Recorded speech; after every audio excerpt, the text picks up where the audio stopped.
Assalamualaikum warahmatullahi wabarakatuh. Nama saya Ibu Ade Kurnaesi, guru SD Anak Barat 17 pagi.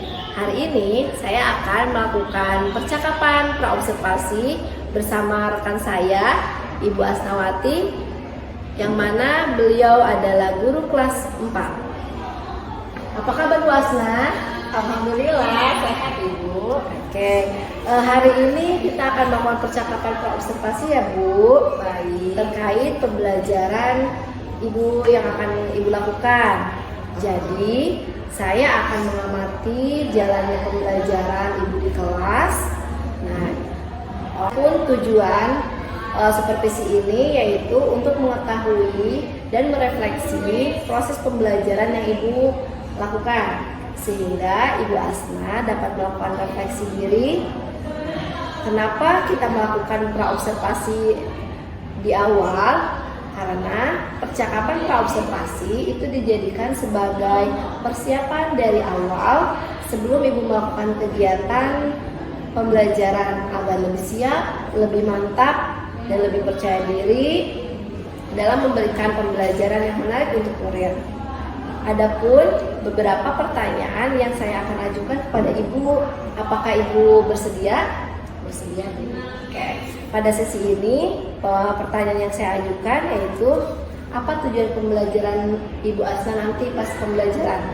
Baik, tujuan pembelajaran saya setelah saya susun modul ajar. Jadi tujuan pembelajarannya adalah yang pertama, setelah mengamati gambar atau poster sumber dan bentuk energi, murid dapat mengidentifikasi sumber dan bentuk energi serta menjelaskan proses perubahan bentuk energi dalam kehidupan sehari-hari. Yang kedua, setelah mendengarkan lagu sumber energi dan bentuk perubahan bentuknya, murid dapat mengidentifikasi sumber dan energi serta menjelaskan proses perubahan bentuk energi dalam kehidupan sehari-hari. Lalu yang ketiga, dengan bermain kartu, murid dapat memasangkan sumber dan bentuk energi serta perubahan bentuk energi dengan tepat. Yang keempat, setelah menonton video perubahan energi, murid dapat menjelaskan dan membuktikan proses perubahan bentuk energi dalam kehidupan sehari-hari. Kemudian yang terakhir adalah dengan kegiatan berkreasi menggambar, murid dapat menyebutkan sumber dan bentuk energi serta perubahan bentuk energi dalam kehidupan sehari-hari. Jadi di sini ada 5 tujuan pembelajaran yang akan Ibu capai ya Bu. Iya. Nah, dari tujuan pembelajaran tersebut, bagaimana area pengembangan Ibu itu ada di bagian apa Bu dalam pembelajaran? Area pengembangan yang hendak saya capai adalah di bagian sikap, pengetahuan, keterampilan, dan juga peran aktif murid saya. Begitu ya Bu. Nah, dalam area pengembangan area yang hendak dicapai, Ibu akan melakukan dengan strategi apa yang dipersiapkan? Jadi rancangan pembelajaran dari strategi, mulai dari model dan metode apa saja yang Ibu akan gunakan nanti? Baik, strategi yang akan saya gunakan pertama adalah pendekatannya adalah saintifik, lalu strateginya adalah cooperative learning, di mana pada saat pembelajaran saya akan membuat strategi kelompok yang di dalamnya itu adalah heterogen murid-murid. Jadi ada beberapa siswa yang bisa menjadi tutor sebaya pada teman-temannya. Dan saya juga mengakomodasi beberapa media sehingga siswa bisa menentukan sendiri media mana yang akan dia pilih sesuai dengan pemahamannya. Ya. Nah, berkaitan dengan media pembelajaran nih, tadi Ibu menyampaikan ada berbagai media pembelajaran yang akan disampaikan, yang akan diajarkan oleh peserta didik. Nah, terkait media pembelajaran apa saja itu Bu? Ya, media yang akan saya gunakan adalah berupa gambar atau poster. Lalu saya akan menampilkan lagu. Jadi murid saya akan mendengarkan lagu mengenai materi sumber energi dan perubahan bentuknya. Lalu saya juga menyediakan kartu-kartu untuk nanti kemudian murid dapat memasangkan kartu sumber energi dan perubahan bentuk energinya. Lalu setelah menonton video, juga video pembelajaran, diharapkan juga murid dapat menjelaskan dan membuktikan bahwa proses perubahan adanya bentuk perubahan energi dalam kehidupan sehari-hari. Lalu yang terakhir adalah dengan kegiatan berkreasi, murid menggambar. Jadi diharapkan dengan hasil menggambar, murid dapat menyebutkan sumber dan bentuk energi yang dia gambar. Seperti itu ya Bu. Nah kira-kira rancangan pembelajaran itu akan dilaksanakan kapan?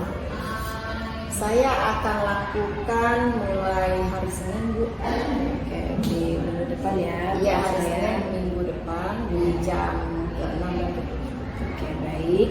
Nah, Bu Asna, nih kegiatan yang akan kita lakukan setelah pasca observasi ini, yaitu saya akan melakukan observasi ketika Bu Asna mengajar. Jadi nanti saya itu akan masuk ke kelas Bu Asna untuk mengamati jalannya proses pembelajaran Bu Asna bersama murid-muridnya.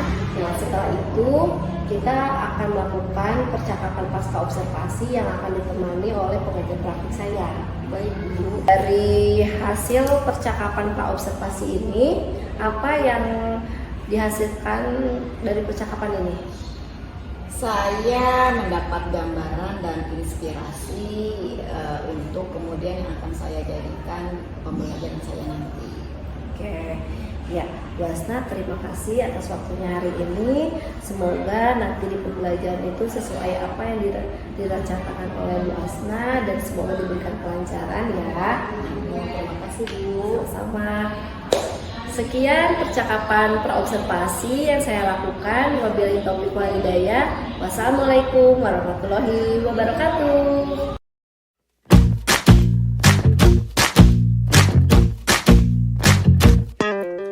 Kita bisa bersama mengubah dunia. Percaya pada diri demi cita-cita. Belajar, bergerak, bermakna.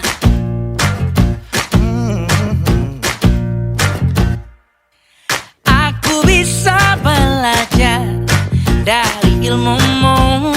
Oh, kamu bisa belajar dari yang ku tahu. Belajar, bergerak, bermakna. Yeah. Semua murid, semua guru, semua murid, semua guru, semua murid, semua guru, semua murid, semua guru, semua murid, semua guru, semua murid, semua guru.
Alhamdulillah saya sehat.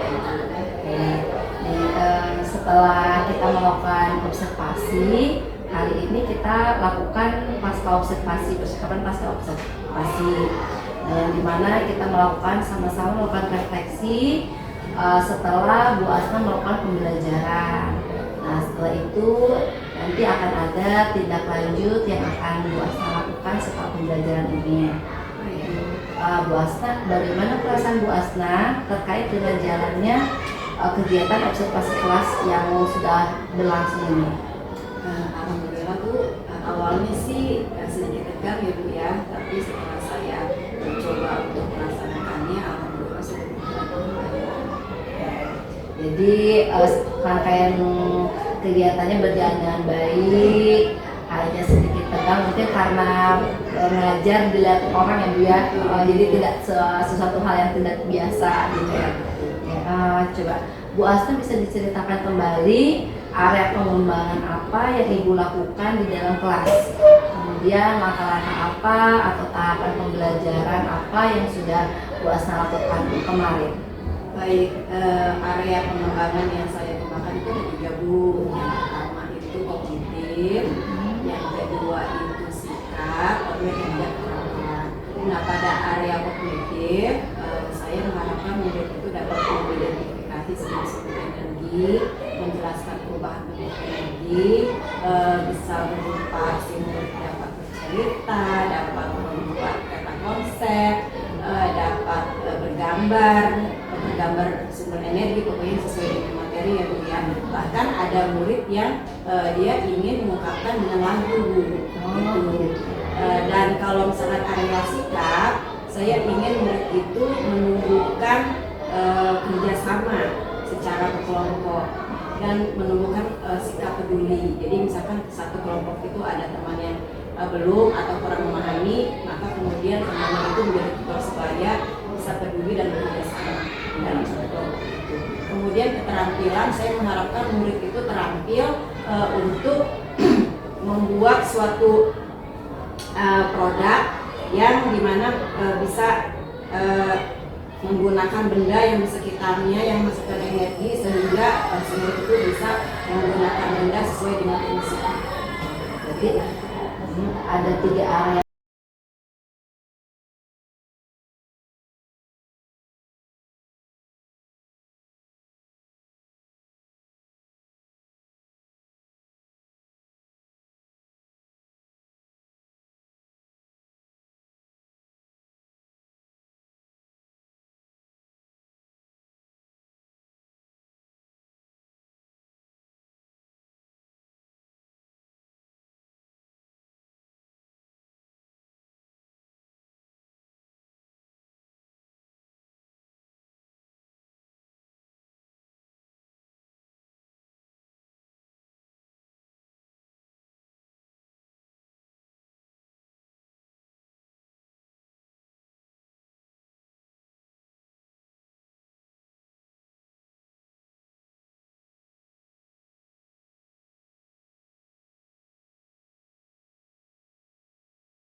pengembangan yang Ibu Asna lakukan, yaitu sikap, pengetahuan, sama keterampilan ya. Iya.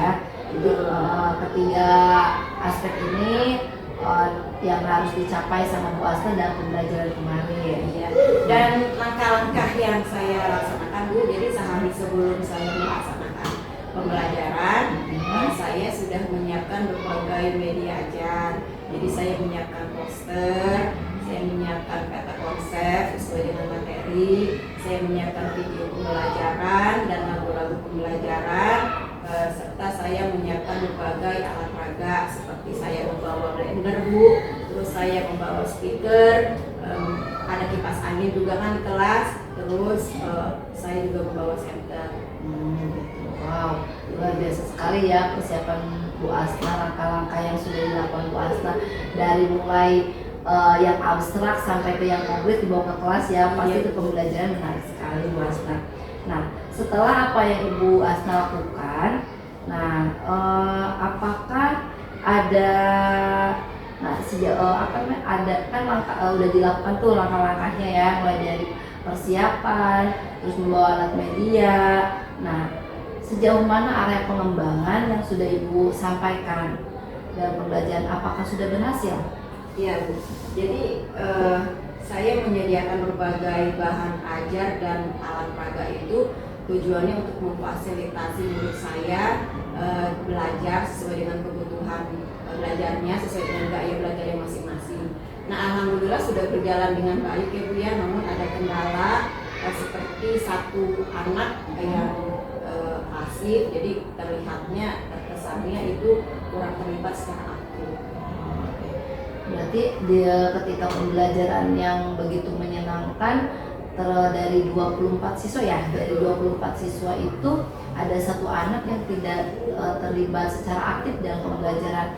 Nah, menurut Bu Asna, kenapa kendala itu bisa terjadi? Apa penyebabnya? Iya, setelah pembelajaran selesai Bu, saya mencoba mengajar komunikasi dengan murid saya itu. Saya lakukan tiga restitusi Bu terhadap murid saya. Jadi saya ajak pendekatan, saya komunikasikan, saya mencari tahu, menggali informasi mengapa anak saya itu kurang aktif dalam pembelajaran, kan?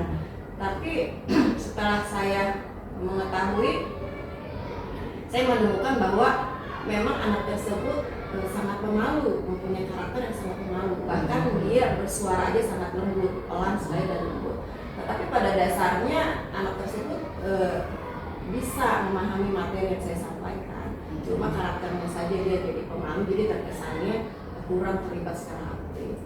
Gitu. Jadi karena dari karakter siswa tersebut pemalu, jadi terlihat pasif ya, padahal sebetulnya dia udah berkecimpung dalam pembelajaran. Karena memang dalam satu kelas itu karakter anak beda-beda dan dia itu lebih cenderung pendiam, jadi seperti kesannya tidak ikut berperan aktif gitu. Nah, lalu kan dari ada satu orang nih Bu Asna yang kurang aktif ya, terus pemalu. Nah, adakah cara yang akan Bu Asna lakukan supaya murid tersebut dapat berperan aktif saat pembelajaran berlangsung? Iya, rencana saya sih, saya mau memberikan penguatan terhadap murid saya ya Bu ya. Jadi saya ingin menyampaikan kalimat-kalimat yang positif sehingga si murid itu dapat termotivasi, dapat menumbuhkan semangat lagi dalam kegiatan belajarnya gitu. Dan paling tidak saya juga akan memberikan ruang bagi si murid itu supaya si murid itu terbiasa untuk mengungkapkan pendapatnya, sehingga si murid itu bisa menumbuhkan rasa percaya diri. Berarti Bu Asna akan melakukan memberikan ruang kepada murid tersebut supaya dia seperti diberi kesempatan untuk berbicara ya Bu Asna. Nah, adakah dari cara-cara yang lain, adakah ruang yang akan dibuat Bu Asna itu ruang yang seperti apa? Contohnya seperti memberikan tugas dan tanggung jawab kepada murid itu, misalkan dia menjadi memimpin diskusi misalkan gitu. Jadi dia biar aja bisa mengungkapkan ekspresinya gitu. Jadi supaya melatih keberanian dirinya. Semoga sih dengan cara seperti itu karakter yang pemalu berkurang gitu Bu. Akan timbul ya keberaniannya ya. Berarti Bu Asna akan memberikan kesempatan dia untuk menjadi salah satu pemimpin kelompok di kelompoknya Bu Asna ya Bu Asna ya, supaya dia bisa memimpin teman-temannya dan dia berani bersuara atau berpendapat. Nah, sepertinya rencana yang Bu Asna lakukan itu sangat bagus sekali ya Bu Asna ya, dan saya tidak sabar untuk menunggu cerita selanjutnya ketika Bu Asna setelah melakukan rencana ini dan di kemudian hari kita nanti ketemu. Nah, menurut Bu Asna kira-kira nih Ibu kapan akan melakukan rencana-rencana tersebut? Insya Allah sih secepatnya ya Bu. Jadi saya juga penasaran nih gitu dengan karakter murid saya, apakah bisa nih saya motivasi dengan kalimat-kalimat yang positif dan memberikan ruang kepada murid saya itu. Jadi secepatnya insya Allah gitu Bu. Secepatnya, oke. Nah, kadang kan kita kadang-kala kita udah punya rencana ya Bu Asna ya. Nah, terkadang kita lupa nih, apalagi banyak tugas yang kita emban gitu. Nah, adakah seseorang yang bisa mengingatkan Bu Asna terkait rencana Bu Asna? Iya, saya sih maunya berkolaborasi dengan rekan guru ya Bu ya, khususnya dengan guru bidang studi gitu. Jadi saya bisa melibatkan guru bahasa Inggris, guru PJOK, guru agama. Jadi saya meminta bantuan rekan guru supaya membantu merealisasikan rencana saya. Gitu. Berarti Ibu akan menggandeng guru-guru bidang studi dalam keberhasilan rencana ini ya Bu ya. Oke, baik Bu Asna, waktu sepertinya sudah selesai. Nah, saya tunggu cerita Bu Asna selanjutnya, menunggu cerita keberhasilan Bu Asna dan rencana-rencana yang sudah direncanakan, yang diprogramkan. Nanti kita ketemu minggu depan lagi ya Bu Asna. Baik Bu. Oke, terima kasih Bu Asna atas waktunya. Terima kasih. Ya, demikian percakapan pasca observasi antara coach dan coachee. Nah, mari kita lanjutkan dengan umpan balik dari pengajar praktik, yaitu Bapak Sigit Nuryadin MPD. Kepada Bapak Sigit Nuryadin MPD, dipersilakan. Terima kasih Bu Ade sudah memberikan kesempatan kepada saya untuk memberikan umpan balik terhadap Bu Ade terkait tentang pasca observasi. Saya ucapkan terima kasih kepada Bu Asna selaku rekan sejawat Bu Ade yang bersedia membantu proses pelaksanaan coaching supervisi akademik. Jadi saya jelaskan bahwa supervisi akademik ini bagian dari pembelajaran atau pendidikan yang tujuannya bukan seorang guru ini baik atau tidak baik dalam pembelajarannya, tetapi supervisi akademik ini adalah proses di mana mengembangkan kemampuan guru. Dan hal ini Bu Ade selaku CGP angkatan 10 mempraktikkan praktek coaching ya, di mana supervisi akademik, kemudian kegiatan observasi yang dilakukan sama Bu Ade ini adalah untuk melihat apa yang sudah direncanakan oleh Bu Asna, kemudian apa yang dilakukan, sehingga kedepannya ada beberapa hal yang mungkin menjadi catatan dari Bu Ade sebagai observer ya, terkait tentang pelaksanaan pembelajaran yang Bu Asna lakukan, sehingga kedepannya pembelajaran ini akan menjadi lebih baik lagi, karena yang mana kurikulum merdeka ya, di mana subjeknya adalah murid ya, murid bukan lagi sebagai objek tetapi subjek untuk pembelajaran, yang mana pembelajaran yang berpusat kepada peserta didik tentunya. Kemudian saya sampaikan ke Bu Ade, terima kasih Bu Ade sudah melaksanakan supervisi akademik dengan baik, diawali dengan kegiatan pra observasi, kemudian menentukan jadwal kapan pelaksanaan observasinya, kemudian Bu Asna selaku guru atau rekan sejawat yang siap untuk di coaching untuk supervisi akademiknya juga bisa mempersiapkan baik rencana pembelajarannya, kemudian media ajarnya, seperti itu. Bu Ade juga terlihat tadi dari percakapan observasi, pasca observasi Bu Ade sudah menggali kepada Bu Hasna apa yang sudah dilakukan, kemudian mungkin apa yang perlu dikembangkan ke depannya, sehingga pembelajaran yang mungkin tadinya belum sepenuhnya berpihak kepada murid, tentunya bisa diterapkan ke depannya. Karena memang ketika kita merencanakan sesuatu, ya, kemudian di tengah perjalanannya atau di saat pelaksanaannya kadang-kadang kita kehilangan arah, ya. Artinya bisa saja karena memang ketika kita menyiapkan dengan media ajar berbasis IT, tentunya ada kalanya tidak berfungsi dengan baik mati listrik mati, kemudian fokusnya tidak berfungsi, atau mungkin laptopnya juga tidak connect dengan baik, seperti itu. Mungkin ada alternatif kedua seorang guru. Jadi kalau misalkan strategi pembelajarannya ketika menerapkan strategi A, ternyata dalam pelaksanaannya ternyata tidak bisa karena suatu hal, contohnya mati listrik. Berarti kan Bu Hasna pastinya sudah menyiapkan nih strategi kedua untuk pembelajaran yang tentunya sama, tetapi dengan keterbatasan, seperti itu. Karena memang seorang guru nih harus sudah terbiasa dengan situasi seperti ini.